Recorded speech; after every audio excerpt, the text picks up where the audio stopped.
नमस्कार दोस्तों, स्वागत है आपका एक और इंटरेस्टिंग वीडियो में जिसमें हम जानने वाले हैं कि इटली का मौसम वेदर कैसा होता है, यहाँ पर आने का सबसे बेस्ट टाइम क्या है और क्या ये वेदर एशियंस, इंडियंस, पाकिस्तानीज के लिए सूटेबल होता है या नहीं।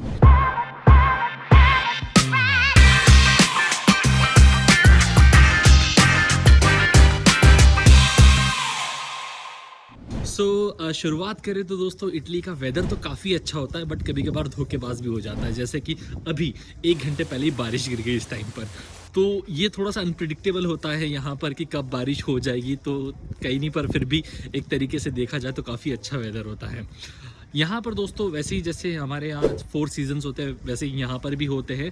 एंड यहाँ की अगर आप हॉटेस्ट मंथ की बात करो, सबसे गर्म महीना, तो वो होता है यहाँ पर जनरली जो होता है अगस्त का मंथ। और इसमें जो टेम्परेचर वो 32 डिग्री तक भी जा सकता है। खैर इंडिया में तो ये आम बात है इतना टेम्परेचर जाना, बट ऐसी यूरोपियन कोल्ड कंट्रीज़ में जो है इतना जाना भी ज़्यादा होता है। और ग्लोबल वार्मिंग यहाँ पर जो है उसकी वजह से आपको जो है गर्मी, आपको जो है धूप ज़्यादा लगने लगती है।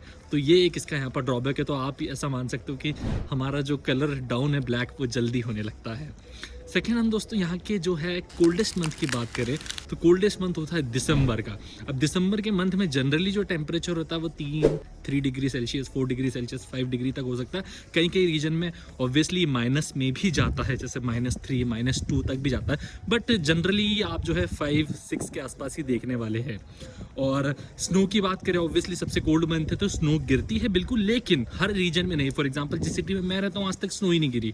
रोम में भी पिछले 3 साल से तो स्नो नहीं थी, तो ऐसा आपको स्नो नहीं देखने पड़ेगी। हाँ, नॉर्थ पार्ट जो है इटली का, आप ट्यूरिन साइड जाएंगे तो वहाँ पर आपको जो है दिसंबर मंथ में ऑब्वियसली स्नो देखने को मिल जाएगी। अगर हम मेन सीजन्स की बात करें यहाँ पर, सो सबसे मेन सीज़न जो है आप जैसे अभी से फ़िलहाल की बात करते हैं, ये वीडियो में जो है अप्रैल 2 को शूट कर रहा हूँ, मतलब जो है अभी की बात करें तो अभी जो यहाँ पर स्प्रिंग सीज़न चल रहा है, स्प्रिंग सीज़न का टाइम होता है जनरली आप मान के चल सकते हो मार्च से लेके मई तक।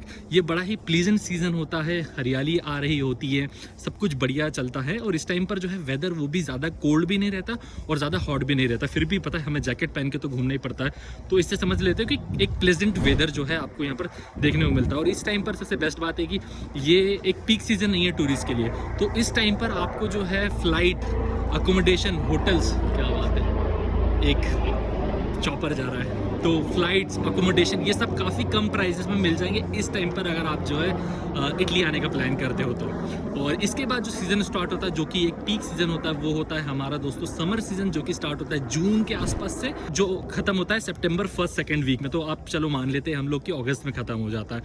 ये 3 महीने जून, जुलाई और अगस्त सबसे टॉप मंथ्स होते हैं। काफ़ी ज़्यादा टूरिस्ट इस टाइम पर यहाँ पर आते हैं और उसकी वजह से क्या होता है कि सारे होटल्स, रिजॉर्ट सब बुकड रहते हैं, ऑलरेडी पहले से बुकड रहते हैं। और इस टाइम पर ज़्यादातर जो इटालियन से या यूरोपियन टूरिस्ट रहते हैं वो बीचेस को टारगेट करते हैं, तो बीच के आसपास के जितने भी क्लब्स वगैरह हाई रहते हैं उस टाइम पर। और इस टाइम पर दोस्तों आपको जो बीचेस है वो भी काफ़ी क्राउडेड मिलने वाले हैं, तो ये मान के चलिएगा। और सबसे हॉटेस्ट टाइम होता है, और ऐसा मत समझिएगा कि यार 32 डिग्री सेल्सियस है तो हम तो इंडियन से हमें क्या लगेगा ये, लेकिन बहुत ज़्यादा फील होता है। एयर कंडीशन के बिना आप यहाँ पर रह ही नहीं सकते हो इतने टेम्परेचर में, आपको बता सकता हूँ ये चीज़ तो शॉर्ट मैं तो रहा हूँ यहाँ पर, तो मुझे तो पूरा पसीना आ जाता है, स्वेट से पूरा कंप्लीट भर जाता हूँ मैं उस टाइम पर जब यहाँ पर समर्स आते हैं। और मैं टेंट तो अवॉइड ही करता हूँ कहीं ना कहीं समर्स इटली में रहना। अच्छा, इस टाइम पर ऑब्वियसली मैंने जैसे बताया कि पीक सीज़न होता है, टूरिस्टिक सीज़न होता है, काफ़ी सारे टूरिस्ट आते हैं, तो उसी की वजह से फ़्लाइट्स भी आपको काफ़ी एक्सपेंसिव मिलने वाली है। होटल्स का तो भूल ही जाओ, इतने एक्सपेंसिव हो जाते हैं उस टाइम पर, क्योंकि काफ़ी सारे टूरिस्ट आते हैं और ज़्यादातर ये बीचेस जैसी प्लेसेस पर जाते हैं। तो चिंक्वे तेरे, अमाल्फी कोस्ट वाले एरिया में जाओगे तो बहुत ज़्यादा एक्सपेंसिव होने लग जाता है। इसके बाद जो है सीज़न स्टार्ट होता है फॉल कह लो या ऑटम कह लो, इसे फॉल इनटेक भी कहा जाता है। और इस टाइम पर हम इंटरनेशनल स्टूडेंट जो है यूरोप, इटली में आते हैं। अब ये भी एक बहुत अच्छा सीज़न होता है सितंबर अक्टूबर का, आप मान सकते हो उसमें सितंबर, अक्टूबर, नवंबर भी हम लोग ले लेते हैं इसी के अंदर। तो इस टाइम पर क्या होता है कि जो सीज़न है ये हमारा जो है ऑब्वियसली एग्रीकल्चरल हार्वेस्टिंग वगैरह होती है, तो इसकी वजह से यहाँ पर अब जो है हीटनेस जो होती है वो कम होने लगती है। तो एक प्लेजेंट टेम्परेचर फिर से यहाँ पर एक सेटअप होने लगता है। इस टाइम पर थोड़ी सी बारिशें भी होने लग जाती है ज़्यादा। तो ये टाइम मेरे ख्याल से एक और बेस्ट टाइम है अगर आप इटली ट्रैवल करना चाह रहे हो। तो इस टाइम पर आप जो है टस्कनी रीजन ट्रैवल कर सकते हो। टस्कनी का एरिया में जहाँ पर आपको एग्रीकल्चरल लैंड्स काफ़ी सारे मिल जाएंगे, तो उस टाइम पर आ सकते हो। तो आई थिंक ये भी एक मंथ है जिसको आप टारगेट कर सकते हो अगर एक नॉर्मल टेम्परेचर में आप जो है विजिट करना चाहते हो। अब इसके बाद आता है एक और खूबसूरत सीज़न कह लो, विंटर सीज़न, जो कि जनरली दिसंबर, जनवरी और फरवरी तक चलता है।